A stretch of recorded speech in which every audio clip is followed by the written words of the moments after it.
الحمدللہ رب العالمین والصلاة والسلام علی رسولہ الکریم بسم اللہ الرحمن الرحیم۔ معزز سامعین و ناظرین، السلام علیکم ورحمۃ اللہ وبرکاتہ۔ آج کا ہمارا ٹاپک ہے وومنس رائٹس ان اسلام، یعنی اسلام میں عورتوں کے حقوق۔ دور حاضر میں کچھ سوشل میڈیا اور ٹی وی چینلز کے ذریعے یہ میسج دینے کی کوشش کی جاتی ہے کہ اسلام میں عورت کو کوئی مقام حاصل نہیں ہے، اور اسلام نے عورت کو چار دیواری کے اندر بند کر کے رکھ دیا ہے۔ دراصل یہ ان کے اسلام کی مطالعہ نہ کرنے کی وجہ ہے، اس لیے ایسی غلط بات لوگوں تک پہنچاتے ہیں، اور اس غلط بیانی پر انہیں ذرہ برابر افسوس بھی نہیں ہوتا۔ اسی وجہ سے ہم نے سوچا کہ ہم بتائیں کہ اسلام نے عورت کو کیا حقوق دیے ہیں، اور صحیح بات لوگوں تک پہنچنا بہت ضروری ہے۔ تو آئیے جانتے ہیں کہ اسلام میں عورت کا مقام کیا ہے۔ اس سے پہلے ہم یہ جاننا بہت ضروری سمجھتے ہیں کہ اسلام سے پہلے عورتوں کے حالات کیا تھے اور ان کے ساتھ کیسا سلوک کیا جاتا تھا۔ اس کے لیے ہم ایک فرینچ پولیمیتھ جس کا نام لیبون ہے، اس نے جو کچھ کہا ہے اس بارے میں اسے پہلے پیش کریں گے۔ وہ کہتا ہے، men before the dawn of Islam used to consider the position of women as mid way between animals and human beings and her role either as a servant or captive. Islam was a just religion shifting the status of women. یعنی آدمی جو تھا وہ اسلام کے آغاز سے پہلے عورت کو ہیومن بینگز اینڈ اینیملز، مطلب انسان اور جانور کے بیچ کنسیڈر کرتا تھا، مطلب جانور اور انسان کے بیچ کی کوئی شے سمجھتا تھا عورت کو، اور کہتا ہے کہ اس کا رول جو تھا معاشرے میں، اس کا رول ایسا تھا جیسے ایک نوکرانی اور ایک قیدی کا ہوتا ہے۔ جس طریقے سے قیدی اور ایک نوکرانی کے ساتھ سلوک کیا جاتا ہے معاشرے میں، اسی طریقے سے زمانہ جاہلیت میں عورت کے ساتھ ہوتا تھا۔ پھر کہتا ہے اسلام ایک ایسا مذہب ہے جس کے آغاز کے بعد عورت کا اسٹیٹس چینج ہوا، اور جو اتیاچار اور سلوک اس کے ساتھ ہوتے تھے وہ سب ختم ہو گئے۔ ایک دوسری چیز جو پائی جاتی تھی زمانہ جاہلیت میں وہ یہ تھی کہ نکاح میں عورت کا کوئی رائٹ نہیں تھا، اسے کہیں بھی اس کی بغیر رضامندی کی شادی کرا دی جاتی تھی، اور پھر اس کے ساتھ جو سلوک کیا جاتا تھا وہ میں آپ کے سامنے پیش کروں گا۔ زمانہ جاہلیت میں اگر کوئی شخص فوت ہو جاتا اور اپنے پیچھے اپنی بیوی کو چھوڑتا تو اس کا بیٹا اس سے شادی کر لیتا تھا۔ اسلام نے اس برائی کو بھی ختم کیا، اور قرآن کریم میں اللہ رب العزت نے ارشاد فرمایا، اور باپ دادا کی منکوحہ سے نکاح نہ کرو مگر جو ہو گزرا، وہ بے شک بے حیائی اور غضب کا کام ہے اور بہت بری راہ۔ زمانہ جاہلیت میں بہت طریقے کے نکاح ہوتے تھے، جن میں سے میں نے آپ کے سامنے ایک بیان کیا۔ دوسرا نکاح ایک اور ہوتا تھا، نکاح شگار کہتے ہیں، یہ بھی زمانہ جاہلیت میں ہوتا تھا۔ اس میں ایک شخص دوسرے شخص سے یہ کہتا تھا، میں اپنی بہن یا بیٹی کا نکاح تجھ سے کرتا ہوں، تو اپنی بیٹی اور بہن کا نکاح مجھ سے کر دے۔ اس نکاح میں مہر بھی نہیں دیے جاتے تھے، تو اس نکاح کو بھی اسلام نے حرام کیا، اور اسلام لانے کے بعد جتنی طریقے کی بھی برائیاں نکاح کے طور پر کی جاتی تھیں وہ سب ختم ہو گئیں۔ ایک اور چیز جو زمانہ جاہلیت میں بہت عام تھی کہ وراثت میں عورتوں کو حصہ نہیں دیا جاتا تھا، لیکن جب اسلام کا آغاز ہوا تو اللہ رب العزت نے قرآن مجید میں ارشاد فرمایا، اللہ تمہیں حکم دیتا ہے تمہاری اولاد کے بارے میں بیٹے کا حصہ 2 بیٹیوں کے برابر ہے۔ یعنی ایسا نہیں ہے کہ اگر آپ کی بیٹی ہے، اس کی شادی آپ نے کر دی، وہ سسرال چلی گئی تو پھر وہ بیٹی نہیں رہی، اس کے بعد بھی وہ بیٹی ہے، اس کا وراثت میں حصہ ہے۔ تیسری جو چیز تھی وہ زمانہ جاہلیت میں بچیوں کو درگور کرنا، یعنی اگر کسی کے گھر لڑکی پیدا ہو جاتی تھی تو وہ باعث عار سمجھتا تھا، اسے مکروہ جانتا تھا۔ تو یہ بھی بہت ناپسندیدہ چیز تھی اس معاشرے میں، تو اس کو بھی اللہ تبارک و تعالیٰ نے قرآن مجید میں کچھ اس انداز سے بیان فرمایا ہے، اور جب ان میں کسی کو بیٹی ہونے کی خوشخبری دی جاتی ہے تو دن بھر اس کا منہ کاڑا رہتا ہے اور وہ غصہ کھاتا ہے، لوگوں سے چھپا پھرتا ہے۔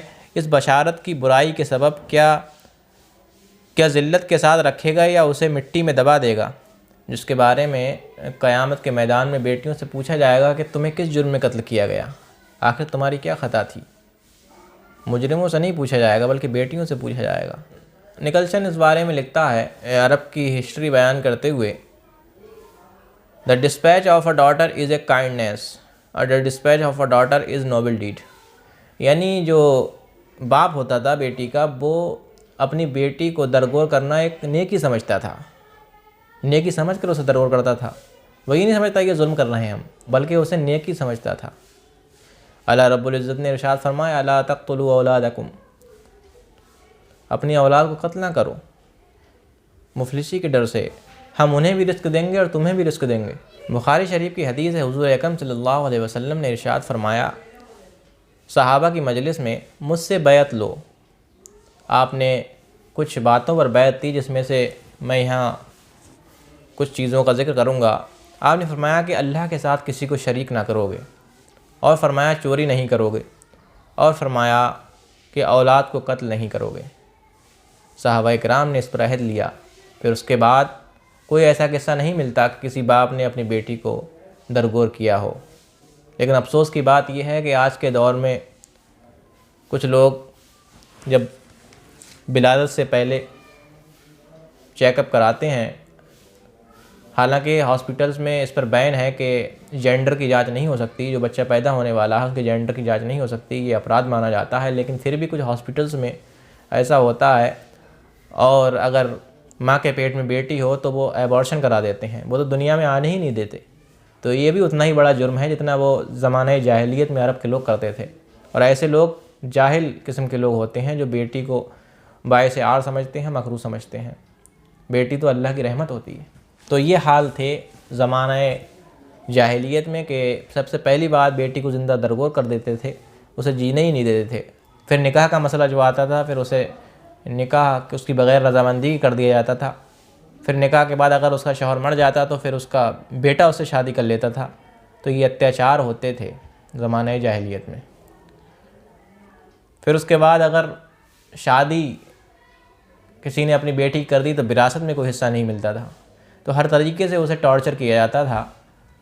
اسلام جب آیا تو ان سب چیزوں کو اس نے ختم کیا، اور جب حضور اکرم صلی اللہ علیہ وسلم نے فرمایا لا تکرہوا البنات فإنہن المونسات الفالیات، یہ بچیاں جو ہوتی ہیں ان بچیوں سے نفرت مت کیا کرو، یہ بچیاں جو ہیں اپنے باپ سے بہت انس رکھتی ہیں۔ جب یہ فرمایا اور صحابہ کرام کا پھر محبت جو ہے بچیوں کے لیے بیٹوں سے زیادہ ہونے لگی۔ تو ہم نے یہاں مختصر طور سے جو بھی ذکر کیا وہ آپ کے سامنے ہے۔ سب سے پہلے جو اسلام کا احسان ہے عورت کے اوپر، جو عورت کو حق دیا، وہ سب سے پہلے جینے کا حق ہے۔ اگر اسلام نہ آتا تو آج بھی بیٹیاں درگور کی جاتی ہوتیں۔ دوسرا جو اسلام نے عورت کو حق دیا ہے وہ نکاح کے وقت کا حق ہے، کہ عورت کی بنا رضامندی کی اس کی جبراً شادی آپ نہیں کر سکتے۔ اگر عین نکاح کے وقت بھی عورت نے اذن سے انکار کر دیا تو کوئی طاقت نہیں جو اس کا نکاح پھر کرا سکے اور جبراً اس سے اذن لے سکے۔ تیسری چیز جو ہم نے بیان کی وہ ہے وراثت کا مسئلہ۔